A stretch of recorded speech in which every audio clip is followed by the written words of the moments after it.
Successfully growing your favorite crops right from the beginning all the way up until the harvest means many things have correctly fallen into place.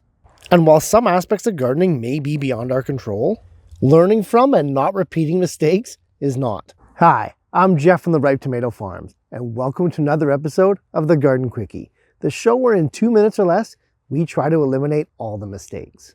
And today's episode is just that, avoiding the most common gardening mistakes.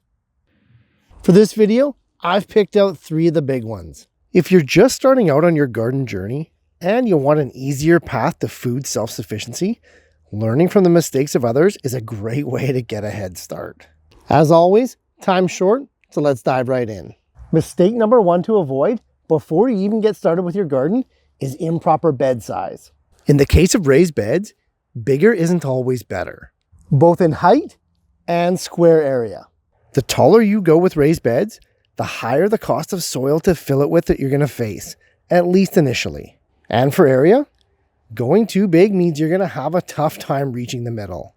Harvesting and weeding becomes a chore. My rule of thumb for building new garden beds is, if you have access to all sides, 4 feet is a good starting width.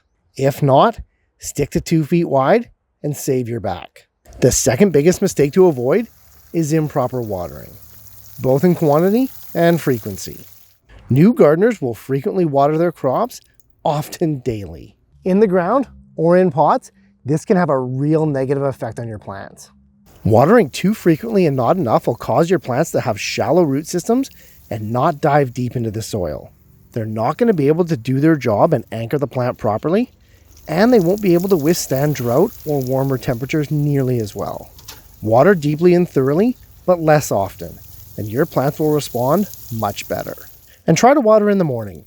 It gives your plant the best chance to actively grow during the daylight hours, and it's the optimal time to water for your crops. And the third mistake to avoid is improper spacing. When you first plant out a garden area, there may be huge gaps between the plants. New growers wanting to be as efficient as possible are going to feel the impulse to fill in those empty spaces, not realizing that plants grow up fast, and they also grow out fast. The spacing requirements for each crop is known and documented. Don't try to reinvent the wheel for stuff that's already been figured out.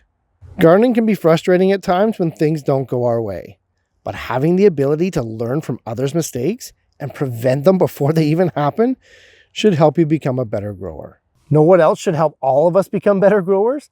Hopefully the next episode of the Garden Quickie. Thanks for watching, guys. And hey, if garden quickies are your thing, be sure to click on this playlist here as we explore and solve more growing issues in 2 minutes or less.